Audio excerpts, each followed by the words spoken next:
Great, so congratulations on the film, Dome. It's great to speak to you. I wanted to ask I know you've sort of spoken about being a big fan of Tolkien. What was it, I guess, about this specific element of his story that kind of moved you to make an English language debut? Well, the journey is quite long. I mean, I read Lord of the Rings, the books, when I was 12 or 13, and it was a time in my life when I was alone. I was miserable because I was bullied, and I was growing without a father, and I felt like an outsider. And then, going 30 years forward and reading about this time in his life when he is basically without a father, orphaned, and feeling like an outsider. There was something there that those friends of mine, those stories that I read them, are happening in the era, when I read them, are happening in this era we're showing in the film. Somehow that connection felt that there's a magical or maybe a destined connection, that it has to be this time of his life. Absolutely, and it's a very British film. There's a lot of kind of very British cultural stuff in there. Kind of how did you immerse yourself, I guess, in that element of the story? Well, there are two sides. We have two wonderful, we had an Irish writer and we had a British writer, and I think that helps a lot, and of course the actors being British. But at the same time, you do his story, and his story is quite British in many ways, yet it's inspired, and his life or the events that he's then portraying later are inspired by Norse mythologies, Finnish mythologies, Icelandic mythologies that I know very well, and I kind of come from that point of view. So I think at the end of the day, it's not really about nationality, but it's about characters.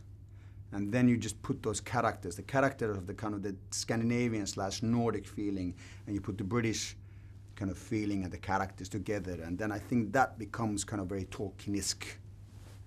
And one of the things I'm interested to ask, obviously a lot of the people who go to see this film are going to be big fans of Tolkien and of Lord of the Rings.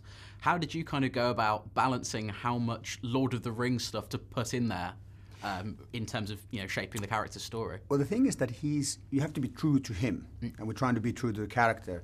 And at this time, he hasn't written them.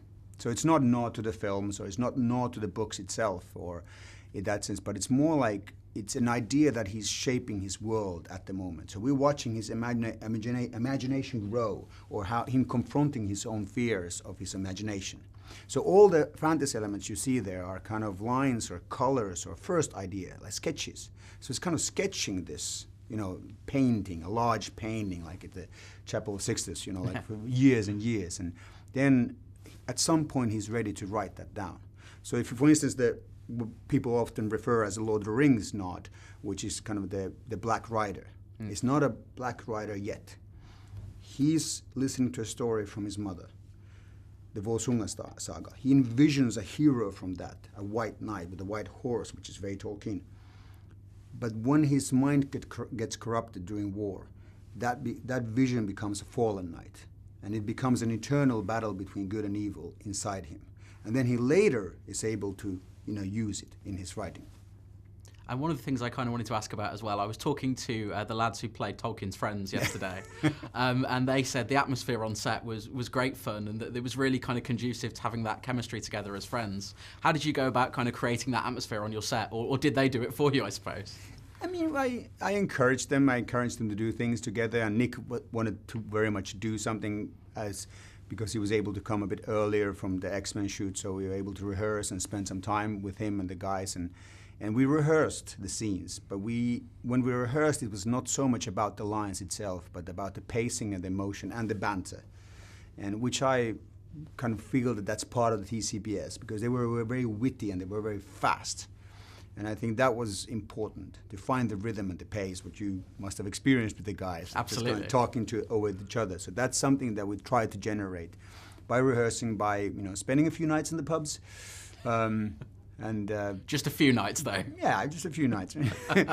But I mean, that's what you do. I mean, it's a method in that sense. I've done a film about a religious sect, and I asked the actors to live like the religious sect for 2 months. So you find different methods that suit that specific film.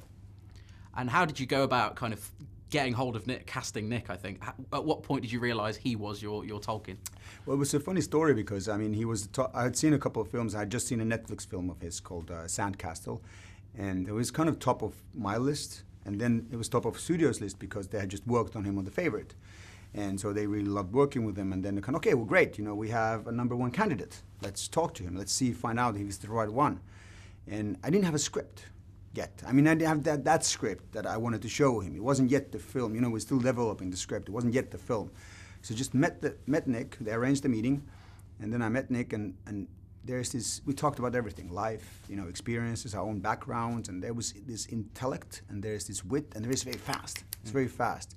But he's also a goofy side, kind of a playful side, a bit of an outgrown Hobbit in him. And it just felt after that, okay, that's our Tolkien. That has to be our Tolkien. And then it was much more about scheduling, because he was going to shoot X-Men, and that's a long shoot. Yeah. So we're kind of in a bit of a fear that he's going to, you know, the X-Men will go 2 months too late. But luckily, they were able to release him in time. That's great. I wanted to ask very briefly before I let you go about the recent comments from the Tolkien estate.